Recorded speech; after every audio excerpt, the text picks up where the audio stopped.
శ్రీగురుభ్యో నమ. శ్రీమద్గురుచరణారవిందాభ్యాం నమ. శ్రీగణేశాయ నమ. శ్రీలలితాంబికాయే నమ. యూట్యూబ్ ప్రేక్షకులకి, మంత్ర సాధకులకి, నా బంధుమిత్ర శ్రేయోభిలాషులకు అందరికీ కూడా నా హృదయపూర్వక నమస్సుమాంజలి. ఈరోజు దేవి కామబీజ ఏకాక్షర మంత్రంపై నాకు తెలిసిన 4 విషయాలు మీతో పంచుకుంటాను. ఇది దుర్గా మంత్రము. ఓం క్లీం ఓం ఇది ఒక మంత్రము. ఇది దుర్గా కామబీజ ఏకాక్షర మంత్రము. దీనినే దేవీ నామము చేర్చి ఓం క్లీం ఓం దేవ్యే నమః అని మంత్రము ఏర్పడుతుంది. ఈ రెండిట్లో ఏదైనా మంత్రాన్ని గురువు వద్ద నుండి ఉపదేశం పొంది మంత్ర సాధన ప్రారంభం చేసుకుంటే ఫలితం త్వరితగతిన వస్తుంది. ఈ కామబీజ మంత్రము సర్వ సమ్మతమైన శ్రేష్టవంతమైన రాజ మంత్రమని పేర్కొనబడింది. ఈ మంత్రమును జపం చేసిన సర్వ కోరికలు సిద్ధిస్తాయి. శత్రువులపై విజయం కలుగుతుంది. ఉన్నతమైన పదవి, కీర్తి, ప్రతిష్టలు, గౌరవం సాధకులకి కలుగుతుంది. ఈ మంత్రము జపం చేసిన సాధకుడు ఎప్పుడూ కూడా సుఖ సంతోషాలతోటి సంతోషంగా ఉంటాడు. పూర్వము సుదర్శనుడు అనే రాజకుమారుడు గురువు లేకుండానే ఈ మంత్ర జపం చేసినట్టుగా దేవీ భాగవతంలో తెలియజేస్తుంది. అమ్మవారిని శ్రద్ధతో ఈ మంత్ర జపం చేయటం వల్ల అమ్మవారి యొక్క దర్శన భాగ్యం కలిగి అమ్మవారి నుండి వరములు పొందినట్టుగా ఈ దేవీ భాగవతంలో చెప్పబడి ఉంది. దేవి కృప వల్ల సుదర్శనుడు శత్రువులందరినీ కూడా జయించి తిరిగి తన రాజ్యము పొందినాడు. సాధకులు ఈ మంత్ర జపము చేసి పోయిన ఉద్యోగాలు తిరిగి తెచ్చుకొనవచ్చును. అమ్మవారి యొక్క పాదాలు భక్తితో శ్రద్ధతో పట్టుకుంటే అమ్మ దయామయి, కరుణారూపిణి కనుక సర్వ సంపదలు పొంది సుఖ సంతోషాలు పొందాలనుకున్నవారు అమ్మవారి యొక్క సాధన చేసుకుంటే త్వరితగతిన ఫలితం వస్తుంది. ఈ కామబీజ మంత్రమును వినియోగము, అంగన్యాస కరన్యాసాలు, ధ్యానము విధానం ఈ విధంగా ఉంటుంది.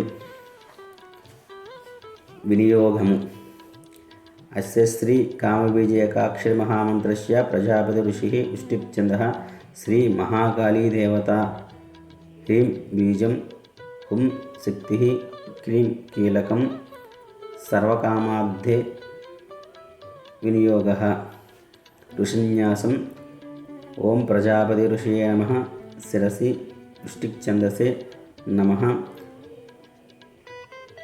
ముఖే శ్రీ మహాకాళీ దేవతాయే నమః హృదిం హ్రీం బీజాయ నమః గుహ్యే ఓం శక్తియే నమః పాదయో క్లీం కీలకాయే నమః నాభిం వినియోగాయే నమః సర్వాంగాయే కరన్యాసం ఓం క్రాం అంగుష్టాభ్యా నమః ఓం క్రీం తర్జనేభ్యా నమః ఓం క్రూం మధ్యమాభ్యా నమః ఓం క్రైం అనామికాభ్యా నమః ఓం క్రౌం కనిష్టకాభ్యా నమః ఓం క్రః కరతల కరపృష్టాభ్యా నమః.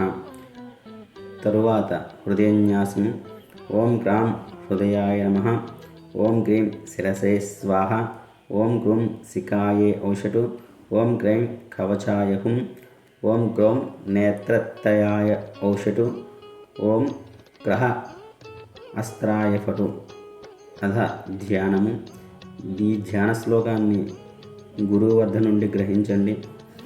ఎందుచేతనంటే గురువు లేకుండా ఎవరైనా సాధన ప్రారంభిస్తారేమన్న చిన్న అనుమానంతో కొన్ని విషయాలు తెలియజేయటం లేదు. ఏ సాధన అయినా సరే మీకు నచ్చిన సరైన గురువు వద్ద నుండి మంత్ర స్వీకారం తీసుకుని ఆ సాధన పూర్తి నియమాలు ఎలా ఆచరించాలి, కార్యాచరణ అంతా కూడా గురువు వద్ద నుండి గ్రహించిన తర్వాతే ఎవరైనా మంత్ర సాధన ప్రారంభించండి. మంత్ర సాధన వల్ల జరగని పని అంటూ కూడా ఏదీ ఉండదు. మనం చేసే ప్రతి పనికి కూడా అమ్మ అనుగ్రహం ఉంటే కనుక ప్రతి పని కూడా సులువుగా అమ్మ దయ వల్ల జరుగుతుంది. కనుక అందరూ కూడా సాధన చేసి మీ యొక్క ఎలాంటి సమస్య అయినా సరే మంత్ర సాధన ద్వారా మీ ఇష్టదైవం యొక్క అనుగ్రహం చేత మీ సమస్యల్ని మీరే పరిష్కరించుకోవచ్చును. ధ్యాన శ్లోకం చేసిన తర్వాత అమ్మవారిని మనసులో స్మరించుకుంటూ మంత్రజపం ప్రారంభించాలి. పునశ్చరణ విషయానికి వస్తే దేవిని దుర్గా రూపంలో కానీ లేదా కాళికా రూపంలో కానీ పూజించి పిదప ఓం క్లీం ఓం అనే మంత్రమును ఇంచుమించుగా 10 లక్షలు జపం చేసిన అమ్మ యొక్క కరుణ చేత మనకున్న సకల కామ్యార్థములన్నీ కూడా త్వరగా నెరవేరుతాయి. సకల కార్యాలయందు కూడా ఇష్టసిద్ధి కలుగుతుంది. 10 లక్షలు జపం చేసిన తరువాత దానిలో దశాంశము హోమము, దానిలో దశాంశము మార్జనము తర్పణము, దాంట్లో దశాంశం మార్జనము, దానిలో దశాంశము భూతతృప్తి చేసిన ఎడల మంత్ర పునశ్చరణ పూర్తవుతుంది. అంటే మంత్రంపై మనకి అధికారం వస్తుంది. తర్వాత మన కామ్యార్థము మంత్రాన్ని వినియోగించుకొనవచ్చును. అమ్మవారికి బిల్వపత్రాలు, కరవేర పుష్పాలు, కమలాలు, చంపకములతో పూజించిన హోమం చేసిన మన కామ్యార్థము హోమం చేసిన సకల కోరికలు కూడా నెరవేర్చి సుఖజీవనాన్ని భోగభాగ్యాన్ని కలిగిస్తుంది. శత్రువు వల్ల ఏదైనా ఇబ్బందులు ఉంటే కనుక మాషాణంలో కుంకుమ కలిపి హవనం చేయటం వల్ల శత్రు బాధలన్నీ కూడా తీరిపోతాయి. ఏదైనా గురువు యొక్క అనుగ్రహం లేకుండా ఎవరో కూడా దయవంచి సాధన చేయవద్దు. సరైన గురువుని ఎంచుకుని నిస్వార్థంగా సమాజానికి సేవ చేసే గురువు వద్ద నుండి ఎలాంటి ప్రతిఫలాన్ని కూడా ఆశించకుండా శిష్యుడి యొక్క శ్రేయస్సును కోరుకునే గురువు వద్ద నుండి మాత్రమే ఉపదేశాన్ని పొందండి. సిద్ధ గురువు వద్ద నుండి ఉపదేశం పొందితే మాత్రం అమ్మ యొక్క అనుగ్రహం చాలా త్వరగా కలుగుతుంది. కనుక ఎవరైనా సరే ఈ మంత్రశాస్త్రంపై పూర్తి అవగాహన తెలుసుకున్న తర్వాతే సాధన ప్రారంభిస్తే ఖచ్చితంగా మీ కోరికలన్నీ కూడా నెరవేరుతాయి. మీకున్న ఎలాంటి సమస్యలైనా సరే మీరే పరిష్కరించుకోవచ్చును.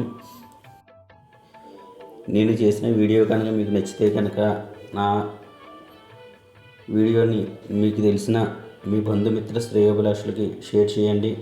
మొదటిసారి కనుక నా వీడియో చూసేవారైతే కనుక నా ఛానల్ సబ్స్క్రైబ్ చేసుకోండి, లైక్ చేయండి. సర్వే జనా సుఖినో భవంతు. జయ జగదీశ్వరి సర్వజన రక్షమాం. ఓం నమః శివాయ.